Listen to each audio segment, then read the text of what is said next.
Bonjour Barbara, ça fait longtemps, mais je voulais te présenter une petite série de livres dont le personnage principal s'appelle Émile, qui a été écrit et dessiné par Vincent Cuvelier et Ronan Badel, aux éditions Gallimard Jeunesse. Alors je te montre le premier que j'ai trouvé. J'ai trouvé dans une librairie qui s'appelle Ici, à Grand Boulevard, à Paris.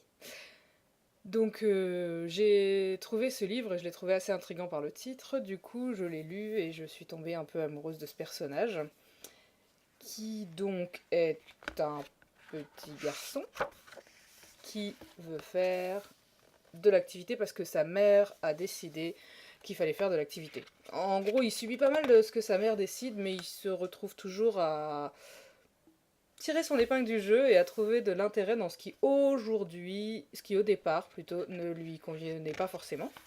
Donc en gros, sa mère lui demande de choisir de l'activité et lui, il veut faire plein de choses et il choisit de faire de la danse de boxe.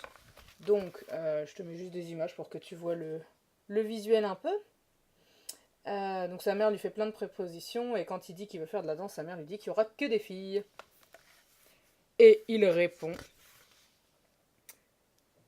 des filles à la danse? Haha, pas du tout. Émile veut faire de la danse, mais de la danse de boxe. La danse de boxe, c'est pas pour les filles, c'est pas pour les garçons, c'est pour les danseurs de boxe.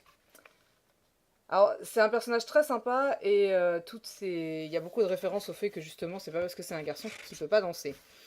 Et donc, sa mère finit par l'inscrire et il va faire sa danse. Enfin, non, d'abord, sa mère essaye de lui dire que du yoga ce serait mieux, mais il veut faire du yoga de boxe, du coup, parce qu'il a qu'une obsession, c'est de faire quelque chose de boxe. Donc, il finit par aller à la danse. Et il se retrouve avec les petites danseuses, puisqu'en plus, c'est de la danse classique qu'il fait dans ce tome-là.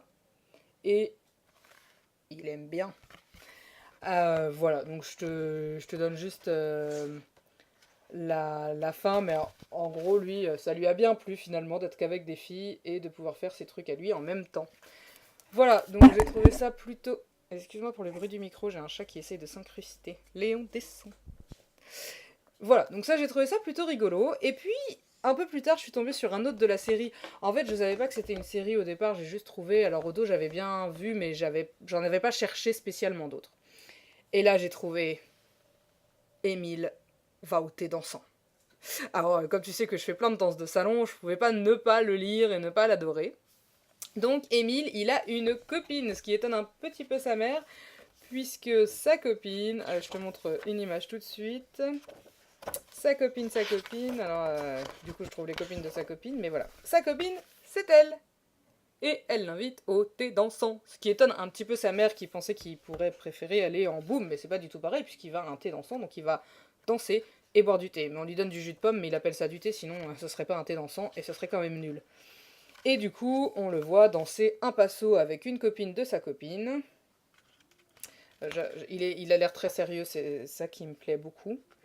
Euh, puis, une valse avec la copine de sa copine, un truc dans le genre. Et enfin, sa copine vient quand même pour le rock, et ça secoue un petit peu. Voilà. L'histoire, elle est un peu différente, parce qu'en fait, bon, on le voit danser, d'accord, mais en fait, l'idée, c'est qu'à chaque fois qu'on l'emmène danser, on lui offre une part ou deux de gâteaux, et de gâteaux au chocolat et à la crème avec du jus de pomme, et quand il rentre à la maison, à 4 heures, comme sa mère l'a dit à sa copine, bah, sa mère a préparé un gâteau avec du jus de pomme, et du coup, lui, il se sent un peu malade. Voilà. Donc, encore une fois, on est sur un truc où Émile trouve ça très chouette d'être invité à un thé dansant, parce que il est un invité spécial, ce qui veut dire qu'il est invité et qu'il est spécial, et il trouve ça plutôt cool. Et il prend du plaisir à aller à un thé dansant.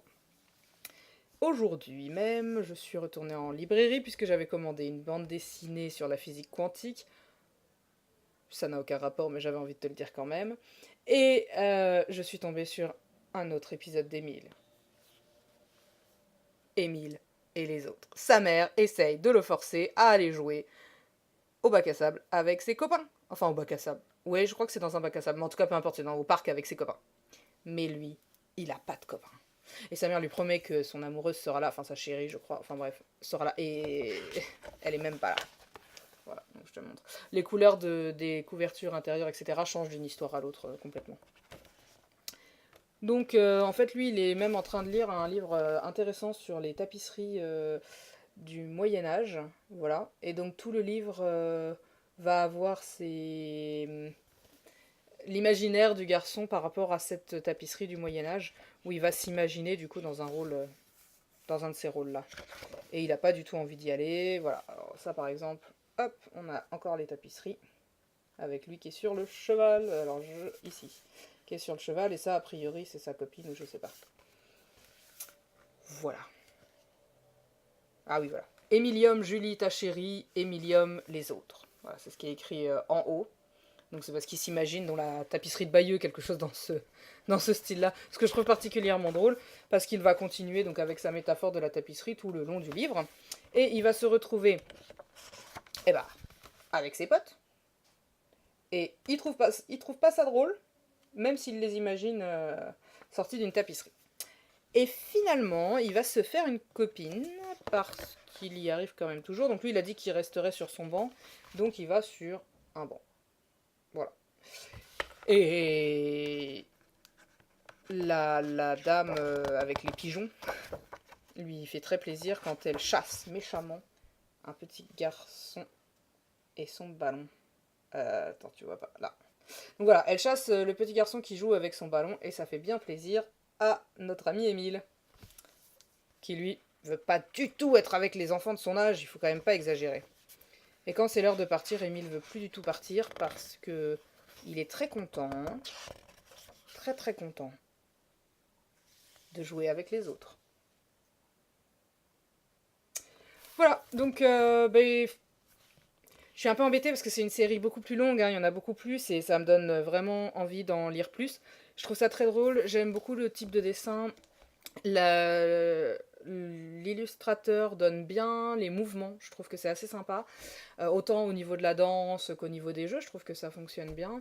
J'aime bien parce que ça déjore complètement le propos. Il sait jamais. Émile ne comprend pas ce que sa mère essaye de lui dire sur le fait qu'il n'y aura que des filles, ou ce que sa mère essaye de lui dire sur le fait que son ami est quand même pas très jeune, parce qu'il y a eu quand même ça dans le thé dansant. Sa mère est un peu surprise par l'âge de sa copine.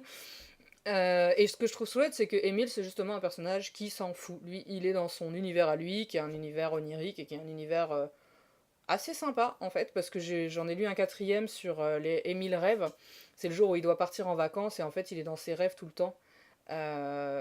Et c'est assez chouette aussi parce que du coup, il est en classe et tout d'un coup, il y a des choses bizarres qui arrivent dans la classe et sa maîtresse lui dit qu'il rêve et il dit non, non, non, je rêve pas du tout. Et chez lui, le matin, il y a sa mère qui lui fait le petit déjeuner, je crois, et pareil, il se met à délirer, il y a des choses qui arrivent et tout ça. Et il rêve comme ça dans le train aussi. Et le train s'envole. Enfin, c'est assez chouette aussi, parce que là, on est vraiment dans un univers totalement onirique. Mais au final, il utilise toujours ce truc-là entre la réalité, le rêve, ce qu'il aimerait, et comment il finalement, avec la réalité qui existe, il arrive à faire avec et à trouver des biais et des choses sympas pour lui aussi. Voilà, donc pour moi, c'était une super découverte, et j'espère que ça t'a amusé. Et je pense que je vais en acheter d'autres parce que vraiment, Émile, c'est mon petit chouchou du moment. Je te souhaite une bonne fin de journée. Salut, à bientôt.